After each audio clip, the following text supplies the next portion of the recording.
Hi, welcome to Histamine Health Coach, where we navigate life with histamine intolerance and find ways to feel our best. I'm Teresa, your histamine health coach, and today we're talking about something that seems to regularly interrupt my summer: insect bites. I live in the Midwest in a small village just north of Chicago, and summer here is spectacular. Sometimes I think the only reason I survive the winter is to get to the summer. It only lasts 3 months, but we make the most of it. One of the things I like about living here is the lack of insects. Maybe it's because of the excessive wind coming off the lake, or they just don't survive the winters. Don't get me wrong, we have them, but not like the ones I grew up with in North Carolina. Somehow, though, each and every summer, I struggle with an insect bite that adds a little drama to my otherwise carefree, delightful summer. I've had a few mosquito bites and what I assume is a spider bite already this summer, actually, just in the past week. But 4th of July of 2024, I had one that was more than just a minor inconvenience. This one was pretty bad, but not life-threatening. Wasn't spending a lot of time outside because we were surrounded by cicadas, and I just wasn't up for being attacked by them on a regular basis. Somehow, though, I did get a bug bite on my wrist. Don't know what bit me. I just remember the reaction I had. I first noticed the bite on July 4th. It's just a little itching. By noon the next day, my wrist was turning red, really warm to the touch, and beginning to swell. Enough swelling and heat for me to be concerned. Normally, these bites don't alarm me too much until I notice something out of the ordinary. Swelling, red rings, an obvious bite mark, and lots of heat from the inflammation. My husband suggested we go to urgent care, so we headed there early in the afternoon. They prescribed an antibiotic just in case there was infection, but I don't take antibiotics unless absolutely necessary. We'll talk about that in another episode. The next day, my arm continued to swell, but I kept the ice pack handy, spent a lot of time in bed. I've noticed when I'm having an obvious reaction like this, I'm usually extremely tired and have chills. Since sleep is so helpful for healing, I try to get as much as possible. So we have the minor bites like mosquitoes and the bite from last 4th of July weekend, and we have the more dire call 911 bites. Here's one of those stories from my time in Charlotte, North Carolina, that I remember like it was yesterday. I was just finishing some yard work when I was bitten by something that I felt but didn't see. Since I was almost finished when I was bitten, I went in to take a shower. While showering, I began to feel a little off. Might actually describe it as a little lightheaded, but more than that, extreme fatigue and nausea. Finished my shower. Instead of feeling refreshed and clean, I felt a dire need to just lay down. Before laying down, I called my neighbor and left her a message to check on me. I also kept the phone within reach just in case I needed it, which should have been a sure sign that I needed it.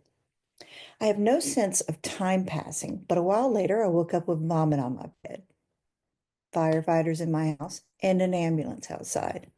My neighbor had come to check on me, but I had passed out and didn't hear the knock or pounding on the door, so she called 911.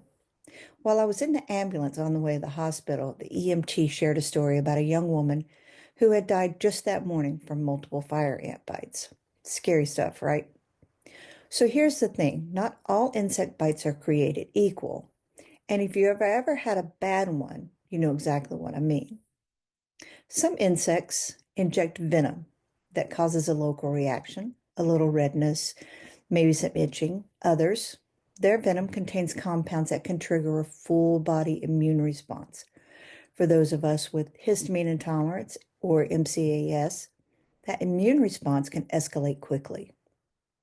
The bite might seem small, but the body's reaction isn't. And here's what I've learned the hard way. It's not about the size of the bite, it's about what's in the bite. I've had bites that I didn't even notice until the next day, and while they caused pain, swelling, and redness, I didn't feel like my life was threatened. And others, like the one in Charlotte that sent me into a full systemic reaction, I just had this feeling that something wasn't right. When I lost the use of my legs, that's when I knew something was wrong. That's when I called my neighbor, vomited, and passed out. Honestly, I should have called 911 myself and gotten help quicker. If you've had a bite that sets off more than just a little itch, You know how unpredictable things can get. The scariest part, sometimes it escalates so fast you don't have time to think. Here are a few red flags I've personally experienced and that you should never ignore. Sudden weakness in the legs. From my experience, I'm not dizzy, I'm not faint, I just can't stand up. It just feels like my legs stop working. Nausea, vomiting, and diarrhea. Sometimes all three hit at once. For me, this usually happens right before things get serious or while I'm passing out or passed out. Trust me, you don't want to wake up to that mess. Extreme fatigue and chills. I'll go from alert to completely wiped out in minutes, and I can't find enough blankets to keep me warm. Spreading swelling or intense heat at the bite site. To measure swelling, I'll use a bandage that I can see through and mark the swelling lines to get a better idea of how fast the swelling is taking place. Difficult breathing, swallowing, or a racing heart. These are signs of full-blown anaphylaxis and need immediate attention. And please, if you've been prescribed an EpiPen, carry it. Don't leave it in your glove box. Don't tuck it into your kitchen junk drawer. And if you feel signs of a serious reaction coming on, don't be afraid to use it. You can't treat anaphylaxis with willpower. These bites can happen anywhere at any time, but you can lessen the chance of a bite or the severity by taking a few precautions. 1. Wear gloves while pulling weeds or reaching into shrubs, or even if you're just moving the sprinkler. Bites often happen when you're not looking and doing routine tasks. Shoes and socks are a must if walking through a yard. Don't let your bare feet be a target. I forgot about that last week and looked down at a bee on my toe. I tried not to freak out, but it's an image in my head now. Number 3, there are a lot of SPF protection, long sleeve shirts and pants that you can wear that can protect your arms and legs. Not just for sun protection, but to keep your body covered. They're lightweight and don't feel too heavy on your body.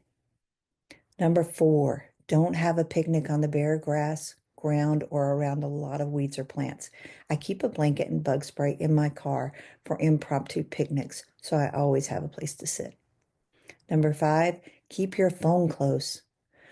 Seriously, if you feel off, don't hesitate, make that call. Number 6, use a bug spray you can trust. I always have one on hand. Number 7, ice is your best friend. It slows histamine release, calms your nervous system, and reduces swelling. And number 8, and most importantly, listen to your body. You know when something is not right. One personal note that might also apply to you. I've noticed in the past, after a bite that seems harsh or one that escalates to full-blown anaphylaxis, I often quit spending time outside.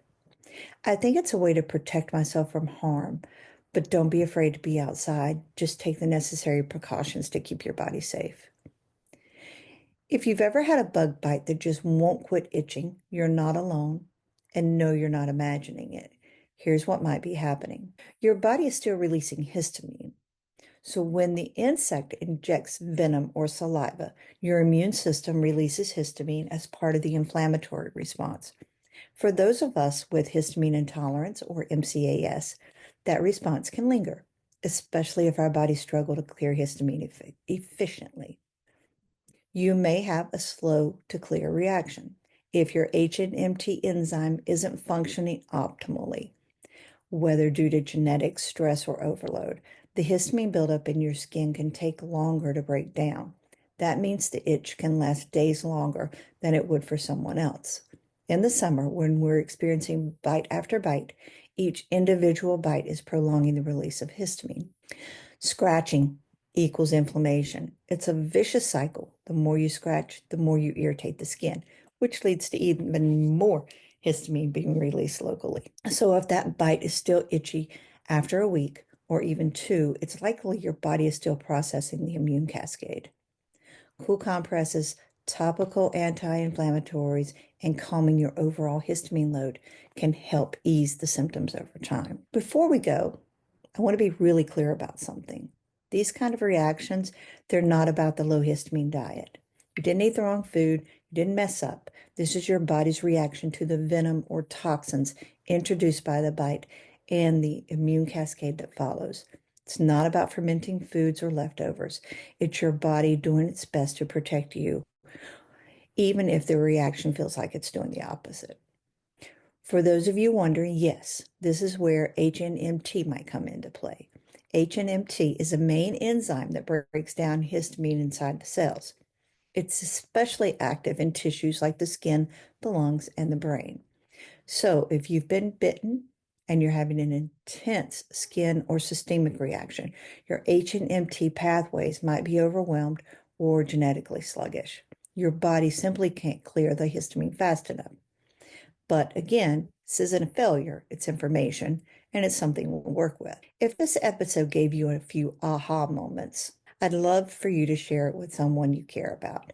And if you haven't yet grabbed my free low histamine diet starter plan, you'll find it at histaminehealthcoach.com.